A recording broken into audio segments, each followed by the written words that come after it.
Buffalo veterans report for training camp on July 25th at St. John Fisher College in Rochester as the Bills work on back-to-back playoff appearances for the first time in 19 years. We'll take a look at their new faces, including under center, and whether this should be considered a rebuild season as we preview training camp for the Buffalo Bills by going one-on-one with Ryan Talbot, Buffalo Bills writer for NewYorkUpstate.com, on the OFN Meeting Room with Greg DePalma.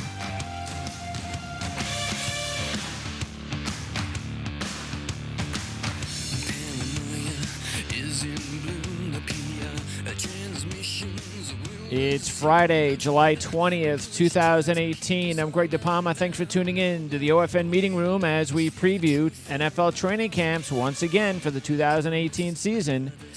And we're down to, I think we only got about 6 to go. And that includes today Buffalo Bills writer for NewYorkUpstate.com, Ryan Talbot, who's going to join us. And you can follow Ryan on Twitter at Ryan Talbot Bills. Ryan, thanks for helping us talk Buffalo Bills football today. Hey, absolutely. Thank you for having me on. All right, Ryan. So how long have you been covering the Bills for? Oh, since 2011, 2012 range. It's been many different years. I've been with New York Upstate, though, for about 2 years now. Okay. And have you lived in Buffalo, the New York area, your whole life? Yeah, the New York Upstate area. I'm originally from a little town called Salamanca, New York, about an hour and a half from Buffalo. Reside now in Olean, New York. So I'm still a little over an hour away from Buffalo, but still pretty close nearby my entire life. So obviously you've been around for a long time following the franchise, and it's been a while since they've had any sort of long-term success. As I mentioned, 99 last playoff appearance, no playoff wins since 95, which was also the last time they won a division title. So it's really been almost like a generation, really. I mean, and that's just factual. There are kids out there, teenagers, that have not seen any success. So how are the fans taking to finally getting to a playoff appearance last year, and then now having to deal with some key personnel changeover, including the quarterback? You know, last year I think fans were just ecstatic to make the playoffs, to make the postseason, which is understandable because it had been many, many years, the 1999 season. Going forward, though, I think they need to have raised expectations, not necessarily 2018 because, as you said, there are a lot of personnel changes on this roster. But now that they've broken through that drought and you're not seeing the Bills among all the major sports franchises for the longest drought in sports, now you need to say, okay, they've made the playoffs. Now, what's the next step? Getting in, winning a game, winning a few games, then and also contending for the AFC East. And it's going to be difficult this year because, like you said, there's been some personnel changes. Tyrod Taylor is gone. They traded him. They traded a left tackle, Cordy Glenn, who wasn't going to start this year anyways at left tackle. Deion Dawkins stepped in and did a very fine job at that spot last year as a rookie. Yep. But still quality depth or even a right tackle option that they could have had there. So, you know, this year you need to wait and see kind of how the personnel works in, the new personnel. Does Josh Allen start in week 1? Does he come in mid-season? How does he look? I think this year fans need to kind of have that, okay, we're probably going to take a step back this year, but you need to see Josh Allen progress from his first start to his last start as a rookie. And if he does that, you can go into 2019 saying, hey, this is the year that we're going to compete again for a playoff spot. The defense is getting better and better. So next, you know, maybe not this year, but next year is the year that they could make some noise maybe and compete for a wild card spot. And before long, Tom Brady's time will come to an end in New England, and they can compete in the AFC East. Yeah, I'm a Jet fan, so I'm with you. I can't wait. Hopefully that day will come and end real fast up in New England. What about Sean McDermott? I mean, look, no coincidence. You come in and you go and again, they haven't been to the postseason in almost 20 years, and then coach comes in 1 year, boom, in the playoffs. So. Big responsibilities now for McDermott to please the fans once again, and I got to believe that they were very satisfied with his first season. Oh, absolutely. He definitely bought himself some time with the Bills and some grace from the fans after making the playoffs in year 1. he came in and he was not afraid to make some big personnel moves.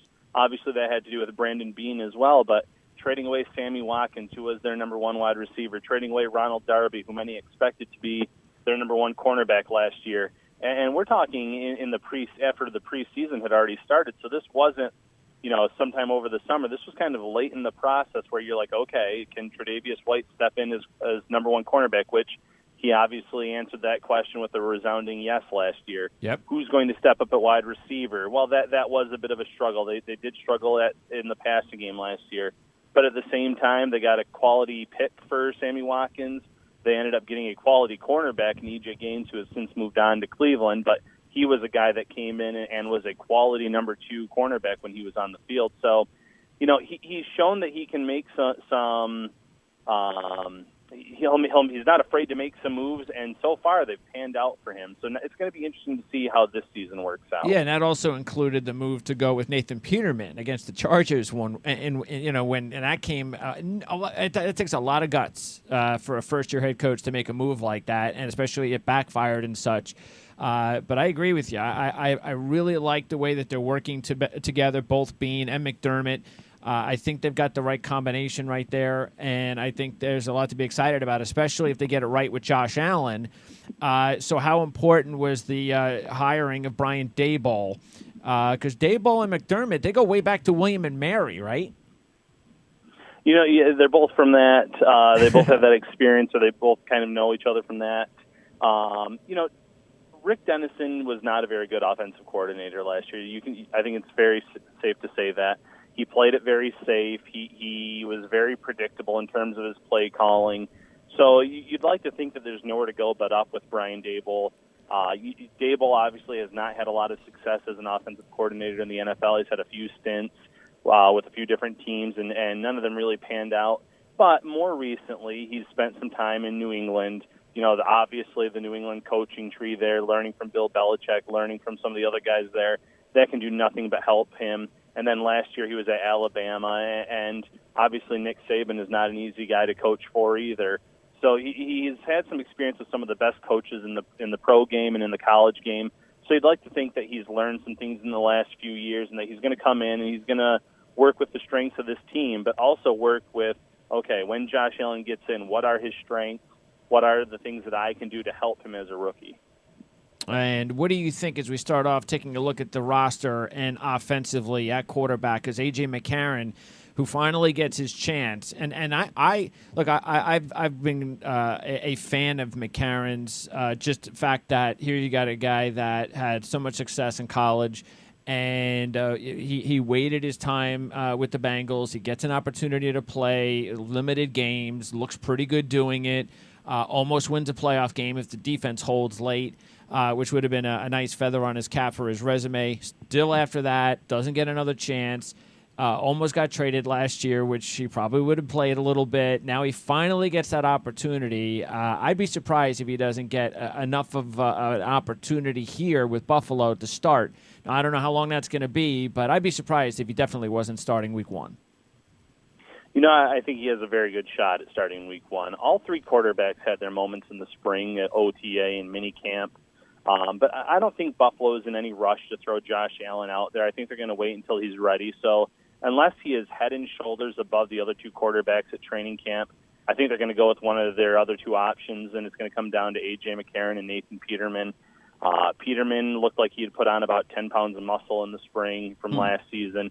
Looked like his arm strength had improved. But at the same time, McCarron has the most experience of this group. Not that he has a ton of it, but like you said, he's been in some regular action games. He's been in a playoff game before.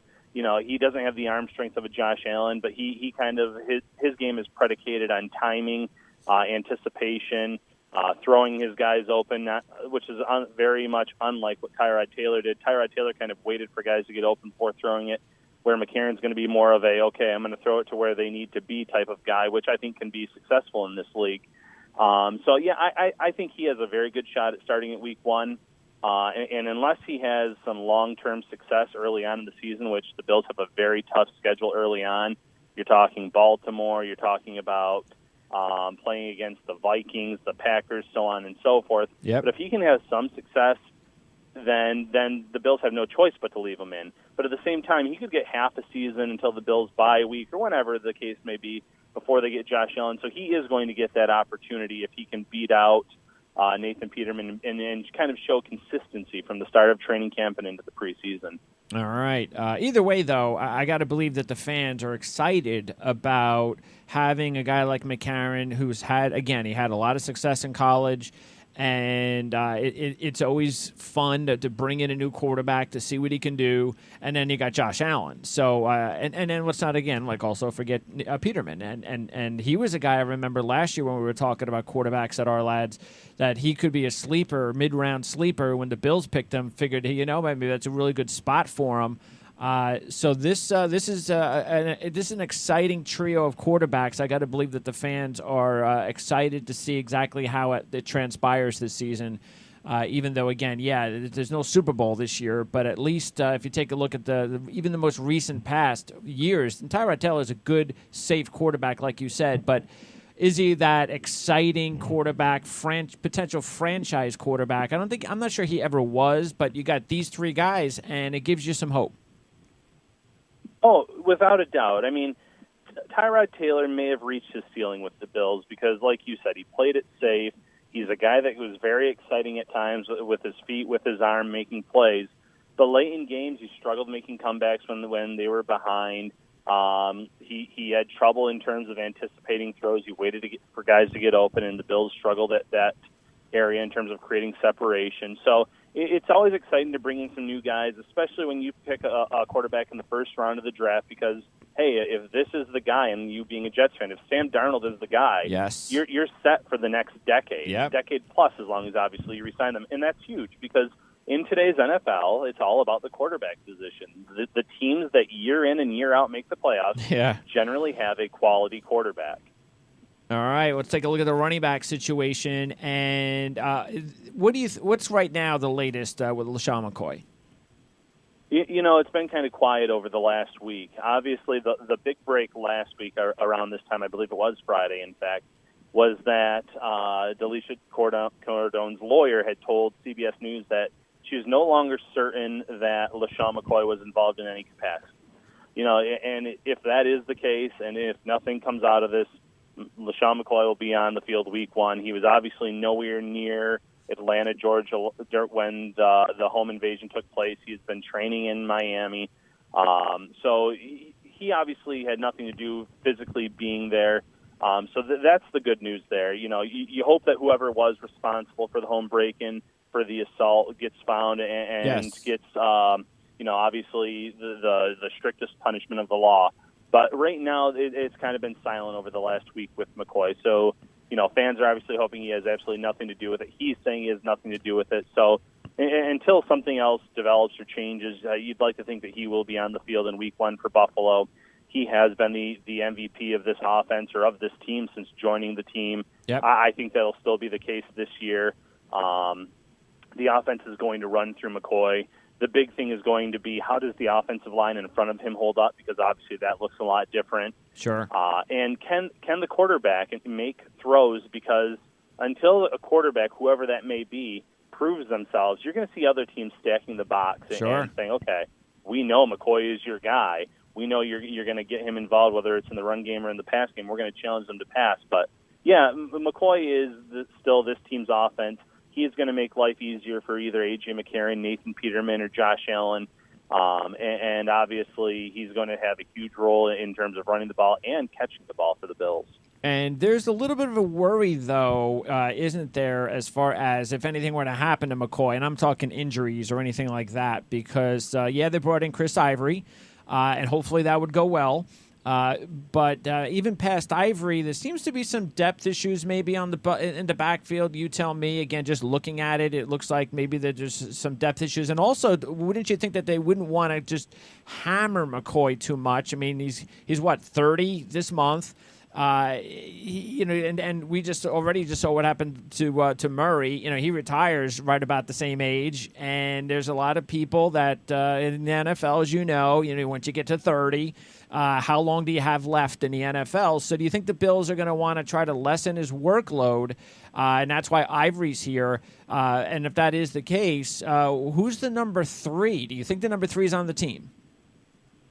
That's a great question. First, Chris Ivory is definitely the number 2 back. If something were to happen, though, with LaShawn McCoy, that's a little worrisome because Ivory struggled in the last 2 years in terms of yards per carry, in terms of what you've seen. Now he said some of it may have had to do with the offense in general that he was playing for. You'd like to give him the benefit of the doubt, but he's a completely different style runner than LaShawn McCoy as well. So it would be a big change if anything were to happen to McCoy if Chris Ivory were to be the number 1 back. But as a compliment to LaShawn McCoy, yeah, he makes sense. He's a bruiser. He's a guy that can run between the tackles really well. In terms of number 3 running back, I would think that they would like to give Travaris Cadet another opportunity to be the number 3 guy. In his limited opportunities last year, he showed a little bit in terms of running the ball, but more so in terms of catching the ball out of the backfield, being that kind of a threat in the passing game, which that can be beneficial for an offense as well. I do think the team's going to look at the waiver wire this year when other teams are making those roster cut downs, because if there's a play that they feel will make this roster better, absolutely they'll bring them in, whether that's late in the process before the regular season, whether it's bringing in a guy like Brendan Oliver, someone that they have reportedly had interest in setting up a workout with. Okay. If they think there's someone out there that's better, that can be an upgrade at the number 3 running back position, they're not going to hesitate to look. Yeah, but again, as long as McCoy is healthy, then he is no question going to be the man. And the Bills, sometime soon, though, will have to turn their attention to drafting the inevitable replacement. Patrick DeMarco, one of the better fullbacks in the NFL, might have even been on the field for more snaps than any other fullback last year. So how much do you think that's going to change with the offense? I still think he's going to have a role in this offense. I think he might even be more involved with being a lead blocker in Brian Dable's offense. I think that he can be a valuable contributor to this team. I think that at times, even if he was in the lineup, they were kind of limiting him in terms of his skill set, in terms of his strength. Okay. So I'd like to think that Dable sees him and says, okay, here's a guy that when he was with the Falcons was a pretty valuable player on that team. Sure. There's a reason we brought him in, or the Bills brought him in, and let's utilize that skill set. Let's make sure that we're getting the most out of him, because this was a guy that was, a Pro Bowl quality fullback, and not just because of the position that he plays, but because of what he did on the field when he was with Atlanta. So, yeah, he's another guy that you have him on your roster. You have to utilize him in his skill set. All right, let's take a look at the tight ends. And Charles Clay is back again. He missed 3 games last year, but Clay is a very consistent player and has been for the Bills. Really, you look at his stats since he's been there, and they're pretty almost identical. So you pretty much know what you're going to get from Charles Clay as long as he's healthy. Nick O'Leary seemed to have some moments, career year basically, with 7 catches of 20 or more yards. So that's good for your backup tight end. So they're pretty much set there all the way around? Yeah, I would think so. And I think actually you might even see an increase in Charles Clay's stats this year if he stays healthy. And again, that's always the big thing with his knees. Can he stay healthy? Can he stay on the field? But Brian Dable knows the importance of getting the tight end involved from his time, obviously, with New England as a tight ends coach there. Now, Charles Clay is not Rob Gronkowski. There's no denying that. But he is an athletic tight end that can create separation, that can get open. And when you're talking about 3 inexperienced quarterbacks, sometimes the tight end can be your best friend. So I could see him being a big part of the passing game, especially early on in the year. And if he stays healthy, that's going to be great for the team. Nick O'Leary, he's a guy that's exceeded all expectations in Buffalo. I didn't really know what to expect when they had drafted him. But he's a guy that's more than just a blocker. He can get open. He seems to find the soft spots in the defense. He's not the guy that's going to burn you with his athleticism, but he finds spots and gets open. And he's been very consistent with Buffalo. So I think they're very happy with that 1-2. Behind them, that's wide open if they carry a third. Logan Thomas was a guy last year. He's coming back again this year. He could compete for that role. And there's others that can make noise there too. But I think they're very happy with their 1-2 at tight end. All right, let's go to wide receiver, and a lot of questions here. Definitely keeping Kelvin Benjamin is very important. Zay Jones coming off a very disappointing rookie season. The catch percentage was as poor as any other receiver in the NFL. But he's got a lot of talent. Then he has the off-season incident, so there's questions there. Holmes was an intriguing pickup last year. I wanted to see him get more time, and there's limited time with the Raiders. I kind of was intrigued by him. And then you got a lot of other new faces, including a couple of rookie draft picks, and maybe two of the better, more intriguing rookie free agent pickups, like in Cam Phillips and Robert Foster. So there is a lot of depth, and it should be a lot of fun watching these guys compete at camp. But a lot of questions, though. Oh, without a doubt. You know, the one thing about Kelvin Benjamin is he's a few years removed from the ACL tear, and he says he felt like himself this offseason. He came in and he was actually in very good shape in the spring. That was very encouraging. I think he's also motivated knowing that it's a contract year for him, that he needs to put up some quality stats. Obviously, teams, whether it's the Bills looking to re-sign him or another team in the offseason, they're going to say, okay, who did he play with at quarterback this year? But if he puts up reasonable or quality stats based on the quarterback play, he could earn himself a decent payday in the offseason. Zay Jones, like you said, he had the off-the-field incident in L.A. He had off-season knee surgery. He has to come in training camp and get up to speed very quick, because the only quarterback that he's actually caught a pass from on this roster is Nathan Peterman. Wow. And there is something to be said about chemistry, building chemistry with your wide receivers. So he needs to get in that lineup in training camp. He needs to work with Josh Allen. He needs to work with A.J. McCarron on their chemistry. I think Jeremy Curley could be a really quiet, under-the-radar addition for the Bills' passing game out of the slot. I think he's a guy that, he's not going to be someone that every single week puts up huge stats. But he's a guy that can be a solid, every-week contributor, yes, make a few crucial catches, move the chains for the team. Andre Holmes has a good chance of sticking, not just because of his play in the red zone, but also because of his play on special teams. So I think he has a good shot of sticking. And then they brought in Rod Streeter again this offseason. Rod Streeter was a guy that was making a lot of noise last year for the Bills at this time. Training camp, he was probably their most consistent guy behind, the top guys there. He was making big plays all the time. And unfortunately, he had suffered a toe injury in the preseason that kept him out all of last year, and the Bills brought him back. So he's a guy that I'm keeping an eye on. And then you have a lot of unknowns: Malachi Dupree, Quan Bray, Robert Foster, as you had mentioned, Cam Phillips. And then Ray McLeod, I could see him earning a roster spot, not just because he's a weapon on the field on offense, but he's a legitimate guy that could win the kick returner, punt returner job. Austin Prohl was drafted very late in the process. I could see him being more of a practice squad guy as a rookie, but he might make some noise in training camp as well. So Robert Foster, though, like you had already mentioned, someone to kind of keep an eye on, because he knows Brian Daboll's offense from That's Alabama. Right. Yeah, good point. He did get some work with the number ones during the spring, and a lot of that may have had to do with guys who weren't on the field at the time, but still, they wanted to see how he looked with Kelvin Benjamin across from him and things like that. So he's a guy that could fly under the radar and earn a roster spot on this team. Yeah, because we really don't know with Calvin Ridley getting like 90% of the catches for Alabama the last couple of years. We really didn't know how good Robert Foster could be. So that definitely is somebody to keep an eye on as well. All right, let's take a look at the offensive line. And you mentioned already Deion Dawkins, and what a revelation for him to be starting at left tackle and doing such a good job. That it now looks like a keeper for some years to come. But no Cordy Glenn, you mentioned him. No Richie Incognito, so he's gone. Of course, Eric Wood is retired. So there are a lot of changes. Bodine comes in as a free agent at center. You draft Teller Wyatt. You've got Newhouse as a free agent. It looks like I can understand what the starting unit will look like. There may be some depth issues here, especially if there's any injuries. So this is a line that, as you mentioned a short while ago, that's going to need to perform well, especially if Josh Allen gets under center. Yeah, without a doubt. One thing I'll say about Sean McDermott, because this was before Brendan Bean had joined as GM, he kind of saw Deion Dawkins as the last top-tier offensive tackle in that draft class, and he made sure to move up to get him, because he felt, okay, after Deion Dawkins, the quality really drops off, and he made sure to target him. And Dawkins proved him right last year. He stepped in, and he did a very nice job at left tackle. You're going to see Vlad DeCoste flip from right guard to left guard. Okay. He was this guy that when the Bills signed him, you're like, career journeyman, really wasn't that consistent.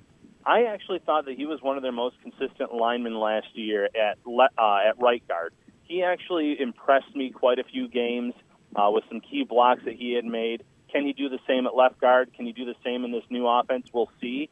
But I was actually very impressed with him last season. The center competition, I think, is one of the most wide-open ones entering training camp. Is it going to be Russell Bodine? Is it going to be Ryan Groy? I think both of those guys could end up winning the job. I'm intrigued to see who ends up getting that. Right guard, John Miller's the favorite to win that spot. John Miller had a lingering ankle issue, last season that really hampered his play, that led to Vlad Dukas winning the job. But if you remember his play in his sophomore season or his second season with the Bills, he was actually one of the most improved guards in the NFL that year.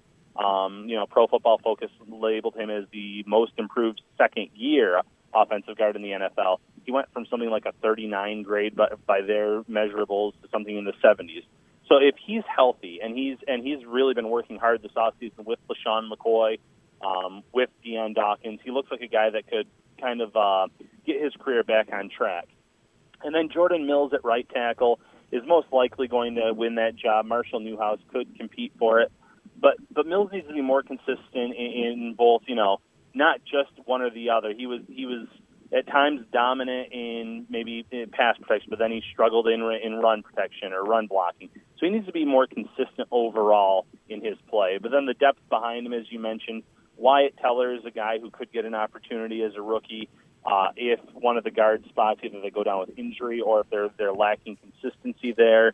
Who's going to compete for the tackle positions behind the starters? Obviously, Marshall Newhouse will probably get to be the third tackle or the swing tackle. Connor McDermott's a guy that might compete there too. And then Ryan Groy, if he doesn't win the starting center job, he does have that versatility to play at guard as well. So that's something to keep an eye on. Again, wouldn't be shocked if they added another guy during roster cutdowns elsewhere in the league if there's someone that say, hey, could really be a solid either starter or depth guy for the team. Now, they played a zone scheme under Dennison, right? So do you think they're going to change? Well, do you know that they're going to already make changes to that? Is it going to be the same scheme? I think it's going to be multiple. I think they're going to rotate between that. They're going to use a little bit of just the man blocking. I think they're going to be versatile in that regard under Brian Daboll. Okay, and that's really, you look at the defense as well, and that's the way coaching is going nowadays. Let's talk about that defense and on the defensive line. And Shaq Lawson, Bills really need him to step up. You also have Jerry Hughes. They just did not have the production last year from those guys. 4 sacks apiece. That's not going to do it from your top pass rushers. They go out, they bring in Trent Murphy. Murphy missed last season with an ACL. He's got some pass rush in him. Eddie Yarborough actually he came from nowhere as an undrafted rookie last season to be a nice little contributor. So start there at defensive end, which is a very important part of the defense in a 4-3, and the expectations. Yeah, Shaq Lawson knows this is a make-or-break year for him. He's already said as much. He said in an interview recently that he's felt like he's been on the trade block based on his play, based on the struggles that he's had in his first few seasons. He's said that this offseason he's really worked on eating the right food. He's cut down to about 250 in terms of his weight. He wanted to lose more weight there. I think there is a spark under him knowing that this is a huge year for him in terms of hanging on with the Buffalo Bills or just in general in the NFL. Yeah. So I think he's going to come in really motivated. He had some great moments in the spring, would-be sack, so to speak. But obviously, you put your hands on the guy or you get close enough to the quarterback, they blow the whistle. Trent Murphy didn't really do much other than individual drills in the spring because he's coming off of that ACL injury. Okay. He's a guy, though, that, like you said, didn't play last year, but in 2016 had 55 pressures, had 9 sacks. Yeah. I wouldn't be surprised to see him rotate with Shaq Lawson at one end this year a lot and be put in on those third downs, especially downs that they're going to be passing. Bring him in, hope that he can be a guy that can get you 7-8 sacks minimum. And then Jerry Hughes on the other side, I just think that teams kind of knew that he was their only pass threat last year. He did generate a lot of pressure, but he didn't get a lot of sacks. And I still think he can be a quality guy in that regard too. So there's some quality in terms of who could be starting. Behind them, like you said, Eddie Yarborough was a guy that stepped up last year in the preseason training camp. I think that he'll be competing for a spot. Owa Odigizua is a guy that they brought in. former third-round pick out of UCLA, didn't really pan out with the Giants. He had a really good spring. So he's another guy. And then Terrence Speed, they had brought him in from Miami. He's a guy that can contribute on special teams. So they do have some options and some depth there. All right. Interior, you got Kyle Williams, who just keeps on trucking, and I'm sure the Bills are happy about that, but he's 35 now, so time running out on his career. You bring in Star Lotulelei. Of course, McDermott knows him well. And then the draft of Harrison Phillips, I'm a big fan there. So I really like what the Bills have there in the interior with those three guys leading the charge. Oh, absolutely. And, the big thing with Star Lotulelei and the big thing with Harrison Phillips, and obviously Phillips came in the college game, both of them are very good against the run. And that was one of the defense's biggest struggles last year. They struggled against the run. So now you have Kyle Williams lining up against with Star Lotulelei, and then you have Harrison Phillips who can rotate in and learn a lot from that duo. I really think that trio is going to help significantly in run defense. Kyle Williams has a little bit of a motor in terms of getting after the quarterback sometimes too, and I think even though he's up there in age, he still can contribute there as well, getting some pressure. That's not really Lotulelei's game. I'm interested to see what Harrison Phillips can do in that regard, but you have to feel good about that trio on the interior. Adolphus Washington is a guy that Brendan Bean has said, he's learning, he's getting better. There was supposedly another team that was interested in trading for him last year, and they said, no, we want to keep this guy. We think he's starting to get it. So he's going to be a guy that could be their fourth defensive tackle. So if Harrison Phillips contributes year one, if Adolphus Washington takes those steps this season, they could have a really strong 1 through 4 at defensive tackle. And then you also have to like the fact that, what I really like about the Buffalo defense is, and I'm going to get ahead of myself with the back seven, is you've got, as you mentioned, Lotulelei and Phillips, real good against the run. And again, Kyle Williams, that's his play over the years speak for itself. Then you got Tremaine Edmonds. You draft this kid to play up the middle, even though he's versatile, can play anywhere, but he's a thumper. And then back, you got Hyde and Poyer at safety, and these guys had a very good season together. And it's sort of like in baseball. It's the same thing in football. If you're at your best defensively when you're strong up the middle, and that's where the Bills appear to be, strong up the middle. And the Edmonds pick, that must have made the team and the franchise and the fans happy. Yeah, without a doubt. Edmonds is a guy that's going to be a day one starter at middle linebacker. Like you said, he's versatile enough to play elsewhere, but they've had him at middle linebacker. There really is no competition in terms of someone that could beat him out for that spot. So he's going to come in from day one, be the quarterback of that defense, and having Star Lotulelei in front of him, he can wreak havoc against the run. He can go in there and get past those guys, make some plays there. He has the athleticism to cover. He could be a true 3-down middle linebacker as a rookie. One of the youngest guys in the NFL, though. So I'm interested to see how he handles the mental aspect of the game in terms of calling out the plays, making sure his teammates are lined up properly, making sure he's lined up properly. So if he can get that as a rookie, the ceiling on this guy is off the chart. He could be a guy that could be a superstar for this defense.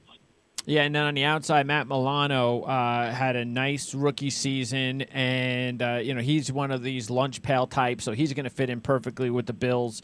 And then Alexander, really, his career just took off, and we're talking about somebody that is 35 years old, and he had a renaissance a couple of years ago, and he continues to be the type of veteran that you can rely on. The depth, not sure the depth is there, but that's why the Edmonds draft pick was so important. But overall, it looks like it's a pretty decent 3. Yeah, Matt Milano, when he finally received those opportunities, he really surprised some people with his athleticism, with his play, kind of had a nose for the ball. There was that Raiders game where the ball popped right into his arms. He ran that back for a touchdown. He made an interception against Tampa Bay last year. He was all over the field, and I really like that athletic combination with him and Edmonds going, this year and into the future. Yeah. Lorenzo Alexander, very smart guy, quality outside linebacker, quality option to bring off the edge as a pass rusher on third down situations. Like you said, he had that renaissance as getting a lot of sacks a few seasons ago.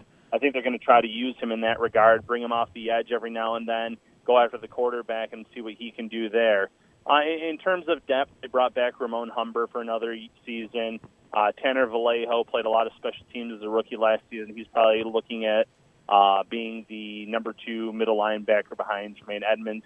And then they have some other guys that will be competing for depth spots there. But, yeah, I really do like that linebacker trio, and especially the Edmonds and Milano pick looking into the future. And then in the secondary, I mentioned Hyde and Poyer. They both had good seasons last seasons. You bring in Raphael Bush as a free agent. You draft Saron Neal. Interesting that the 2 top DB picks, both from the smaller schools, Johnson from Weber State, Neal from Jacksonville State. Still, there's talent there. Vernon Davis was brought in. Vontae Davis, was brought in as a free agent, and he's got to just stay healthy. Tre'Davious White, as you already mentioned, I was high on him after the Senior Bowl last year. We talked about that with Dan Shanka, and so it did not surprise us when he had a really good rookie season. And then you've got some mentioned Johnson. You've got also you got the rookie free agent Levi Wallace to keep an eye on, and another free agent Philip Gaines. So there are a lot of new faces in the secondary, but it's good that the faces that are still there, White, Hyde, and Poyer, were on top of their game last year. Oh, absolutely. You really have to like the starting unit. The big question, obviously, is Vontae Davis. Can he stay healthy? Can he go back to the type of or level of play that he was playing with before that he was hampered with this groin injury last season that limited him to 5 games? Because it wasn't that long ago that you were talking about Vontae Davis as one of the best cornerbacks in the NFL. So if his groin injury is in the past and he stays healthy, that's one of the best starting secondaries in the NFL, bar none. Tre'Davious White is on his way to being a superstar. Poyer and Hyde, just from day one, clicked, and that defense was flying. Taron Johnson's a guy that I think could compete to be the nickel cornerback against Philip Gaines. Okay. So I'm interested to see what he does in training camp. Saron Neal is a guy that could be their big nickel if they run the big nickel defense. So I'm interested to see what he can do. Raphael Bush, quality depth, quality special teams contributor. My only question about this team is what happens if one of those starting cornerbacks goes down? Because you're looking at the outside cornerback depth. If Taron Johnson is competing in the nickel, you're left with guys like Lafayette Pitts. You're left with Brayon Borders, Levi Wallace, who I do like a lot, and I could see him sticking on the 53-man roster. Ryan Carter out of Clemson, another undrafted free agent addition. So there are some questions there. In terms of the nickel, if Taron Johnson doesn't get it, is Philip Gaines, is he athletic enough to handle that? Athleticism is his thing, but he, again, had an ACL injury a few seasons ago, and maybe this is the year that he bounces back because he really did struggle the last 2 years in Kansas City. So there are some questions in terms of depth, but in terms of the starting unit, I would say one of the best in the NFL. Yeah, and that's why I think in general, and you get this, not every team is going to be stacked with depth. Matter of fact, even really good teams don't have a lot of depth. But that's where the Bills are right now, is that there is a semi-rebuild going on, and that's where really it is. And I noticed that in a lot of positions. They just cannot afford injuries to key players and have, whether it's inexperienced players or a major drop-off in talent players, step up and end up with key snaps this season, because then it could end up a little bit difficult for them. So I think that's where they are. But so far, again, I like, what McDermott and Bean have done, you just have hope that a couple more drafts, fill in more depth. Hopefully you find your franchise quarterback, and then all of a sudden you've got something going on. But that's the one thing that I got to assume everybody's going to hold their breath with this season is injuries, and hope that they don't have to deal with many of them. Oh, absolutely. And I will say that Bean and McDermott have done a nice job of restocking the depth in some areas, but you can't just magically do it in 1 or 2 years, like you said. So it's a process. The one big thing is Bean did not trade any 2019 draft picks to get Josh Allen or to get Tremaine Edmonds in the draft this season, I should say. Yeah. So they have a full stock of draft picks. They're going to have a lot of money in terms of cap space next year. They're set up there. Not that I don't think they're going to be big spenders in free agency. I think their big plan is to go through and add guys again to the draft. But you might be able to add 1 or 2 big name players at wide receiver or on the offensive line if that's your biggest need, or somewhere on the defense. So they can make some noise next year in that regard. So I think they are saying, hey, if Josh Allen ends up being the guy, if he does enough as a rookie, there could be some wide receivers on the free agent market that say, okay, Buffalo has the cap space, and I really like what I saw out of this guy as a rookie. He's a guy, so we could bring in a big-name free agent, and all of a sudden, your offense looks a lot better.